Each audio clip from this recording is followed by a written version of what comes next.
The next question is from a writer who writes, I like the ideas behind Occupy Wall Street. What I don't understand is what has to occur for the movement to believe that change has happened enough to end the movement.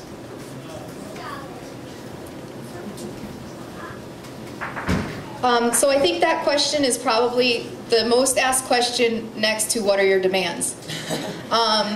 And it's the question that nobody can really answer, because what we're doing isn't something that's been done before, at least not as far as I've seen. I'm not saying I've seen much, but I've never seen in my life people come together like this and talk about things from so many different perspectives and from so many different vantage points.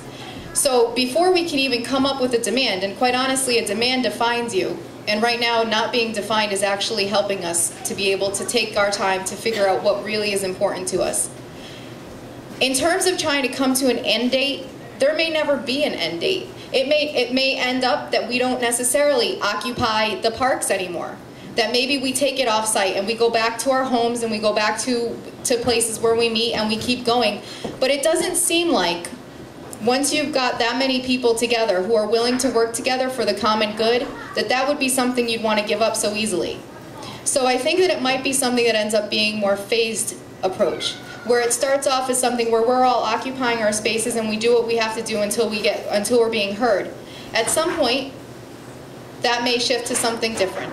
And that's my hope, is that it will be something that creates a national movement that continues on. So I hope that answers your question at least a little bit. I think the difference between this occupation movement and a lot of protests that have happened in the past is with other protests, you go to the State House, you find one issue you all agree on, and you go there for a day and wave signs and tell them to stop what they're doing, and then you leave. Here we just continue occupying and continue meeting together to help the community and continue to change things. It's not protesting for an issue. It's protesting and continuing to change society on a regular basis. And I personally don't want to see this end. I think we can continue this and continue talking to everyone and hearing how they want to change society.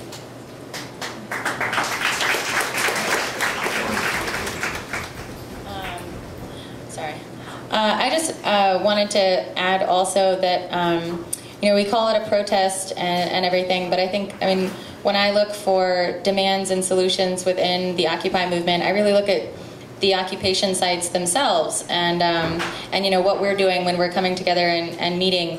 You know, first off, you have this great networking that's happening. People are meeting each other, and you have peace organizations that are meeting people that want to work in peace, and you know, just all of this immense amounts of talent and just different individuals that are coming together, and that in and of itself is really enacting change. And then you also see the physical locations where these people have set up small cities that are running on what they're talking about. I mean, they're proof that we can do this, you know. And so somebody has referred to it or has used the term movement of mass education, and I think that is a really fantastic way of thinking about it. You know, I mean, when we're protesting and we're standing out in front of banks, less than I think we're really, you know, yelling at the bank and saying like, oh, which we are, but it's also, protests are a manner of getting the word out there, of getting people, you know, to turn in their car and ask why people are protesting at the bank, and to look into these things. I mean, there's so much that for so long people have just, I mean, we've been too busy and too overladen with trying to make our livings and, you know, whatever it is, and so people aren't aware that really this is within our power and we can do it. So I think that's my thought.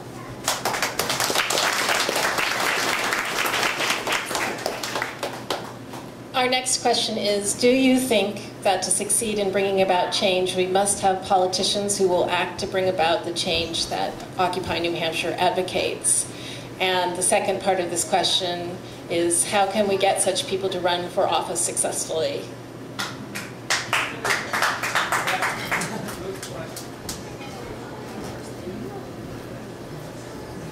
there's another movement out there called Occupy Congress. There are people out there who want to find people who are willing to run for political office and help support them through their campaign process. So yeah, because yes, the answer to the first question is absolutely. You cannot have any kind of real impactful change unless you have people who are actually representing you in Congress or anywhere else in your government. So the very first thing that you need to do, or not necessarily the first thing, we're doing the first thing, but one of the things you definitely have to address is how you're being represented by your elected representatives right now. And if you're not, then how do you change that? You change your elected representatives. The one thing I would caution about, though, is that in what I'm seeing in some of the places that are saying, we'll support your election, is where are they getting their money to help support your election? Because the one thing you always want to be very cognizant of is what you're taking from who and what the impact of what you're taking from that entity will be on you, maybe not right now, maybe long term, maybe when you least expect it. I think that there are, one good thing you can do within Occupy is establish a constituency of people that you can pick from, and you can take people with their talents and let them do what they can do. And some of that might be running for political office. But I think if you at the ground level take stock of where you're getting your finance from and what your goals and intentions are in running, that will get you very far, in my personal belief.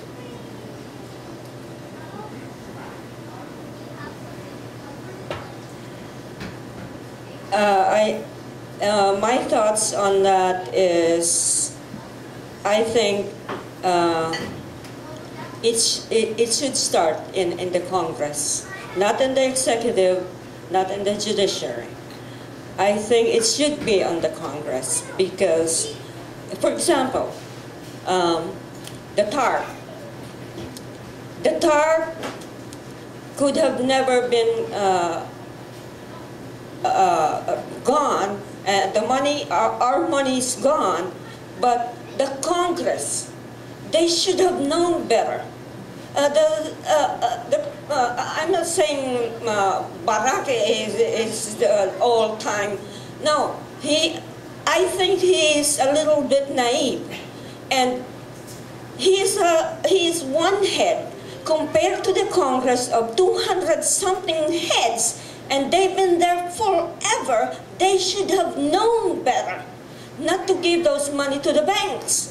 And after that, they approved to give the TARP to the banks, and they didn't even say for at least, hey, you know what? In 6 months, we're going to come back and see if you gave those money to the people. Nothing. So I think the Congress should be held accountable.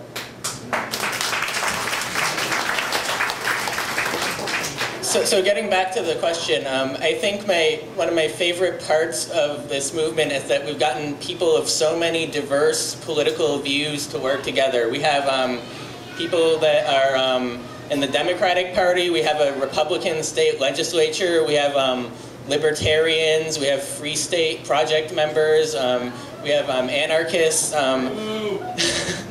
Anyway, Teresa is one of the people who thinks we actively need to get politicians who support the people instead of going against them. I'm one of the members who who doesn't think we really need leaders, and that this is a huge experimentation in direct democracy that will start taking power away from politics so that we can represent ourselves. But I think I'm going to finish first, but I think whether you believe that, whether you want a republic and you think we should get people who actually will represent us, the thing a lot of us are agreeing on is that what we're doing now is not working. The Congress is being funded by people who do not represent our interests, by the 1% bankers. They're just not speaking for us at all. I would only say this. I don't think that we necessarily need leaders, but I do think we need elected representatives that can represent our voices. And that is what is supposed to be happening in Washington right now that is not happening. And so I think that we need to become our own representation, and we need to send people who prove that they can represent us to Washington. Just one quick question. I think it should be both. That when a leader that we pick is not acting in our behalf, that the people has a chance to go there and, hey, yo, do this.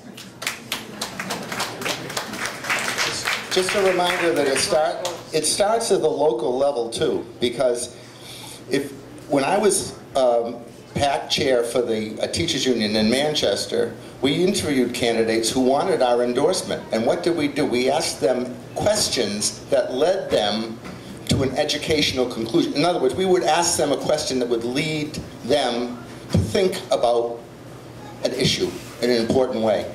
And the other reason I say that local politics is important, civic politics, is because I think there are several of us that would want to, probably from Manchester, who would want to see the current mayor lose the next election.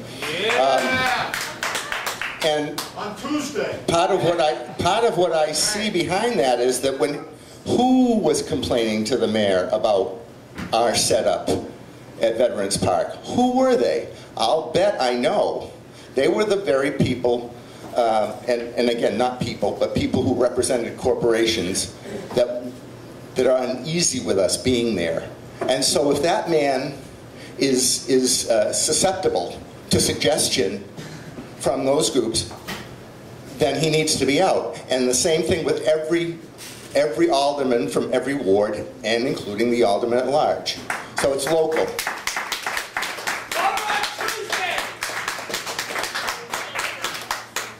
I just wanted to quickly just bring us back to the questions that we have, and this is exactly an example of the kind of discussions that we definitely encourage and would love for all of you to be able to come and join us in General Assemblies or host your own General Assemblies, and that's, yeah.